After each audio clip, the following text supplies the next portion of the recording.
Welcome back to Nicole's Nation. We are going through the 501 must-see movies, and the next movie that I had on my list was Singing in the Rain, which is a musical starring Gene Kelly, Debbie Reynolds, and I don't remember the third guy. It's a really good movie though. I actually watched it, I've seen it many times, but specifically there was one time I watched it with the Kitchener-Waterloo Symphony, and they played the score live while you watch the movie. I also did that with Casablanca. It was a great experience. I hope that comes back sometime soon. So for anyone who is unfamiliar with Singing in the Rain, it's a movie about two huge silent movie stars who, it's at the time when they're just starting to make movies with voice, or the talkies that they call them. And so these two giant silent movie stars have to transition their way into being in films with speaking parts. And the main actress of these silent films has a hilariously terrible voice. So they don't know what to do because she's like one of the biggest movie stars, but no one can stand to hear her talk, so they're not sure how to make a talking film starring her. So they have this other character, Debbie Reynolds, who does voiceovers for her, does the singing for her behind her back without her knowing, because they don't want to tell her how bad her voice is. And it's just a wild and crazy concept. It's so hilarious just to think of like this person who's a huge movie star that like is only good when they're silent. It's just a really funny concept, and it's a really fun movie. So Jean Hagen, and I hope I'm saying that correctly, plays Lena Lamont, who is the star that has this terrible voice. And she was actually the only one that was nominated for an Oscar.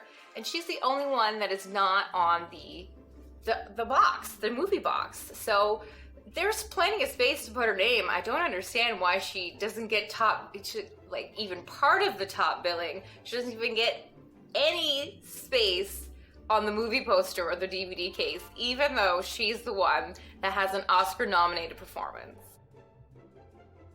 Now, if you've been following along with me in the 501 must-see movies, you will know, and of course you can assume, there are a lot of old musicals in this book, which have been great, but the one thing that I have kind of realized or noticed about these movies is that these old musicals are very nonsensical. Like, I don't think you would get a movie like this today where it's like there's so many things going on and none of it really goes together. And you just think, like, when I watch White Christmas and they show all those like pieces from their play that they're doing, I thought to myself, like, how do these things go together? And it was the same in this movie when they do that Broadway scene at the end, and they're like, this is the Broadway scene. And it seems like it's an opening scene, but also when you look at the context of the scene, it seems like it's something that goes at the end of their movie or possibly in the middle of the movie. But at the same time, the other parts of the movie that you see, it's very hard to think, like, how does this Broadway scene even fit into this story? I don't understand. It's like they just wanted to throw in this musical number, which was entertaining, but still, when you think about it, wouldn't happen today, and is kind of comical. Here are some other facts about Singing in the Rain. One, it's not really a fact, it's just something I noticed. Gene Kelly, in the start when he's on that red carpet, has really dark gray eyeshadow on. And I've never noticed it. I've never noticed that kind of eyeshadow on a male actor. I know that male actors wear makeup, but his eyes really pop, and I don't even care that he has dark eyeshadow on. Whoever did that makeup made a great choice. Two, Debbie Reynolds didn't know how to dance, and she had to be taught by Gene Kelly how to dance, which turned out to be a great partnership. I think they did a great job. And going along with that, the Good Morning scene, which is one of the final dance scenes, had to be shot 40 times because all the moves, the three actors had to all do their moves completely synchronized, and they couldn't get it right for 40 times. And Debbie Reynolds said in an interview that like her feet were even bleeding at the end. So really appreciate that scene when you see it. It's one of the best scenes in the movie, and the fact that they put so much effort and detail into it really makes it special. We are continuing to go through the 501 must-see movies. We'll have another movie for you next week. And have a great week. Thank you.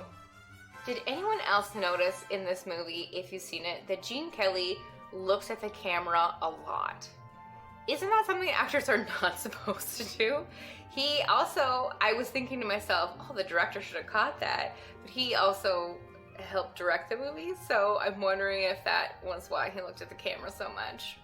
It's still a great movie, just saying.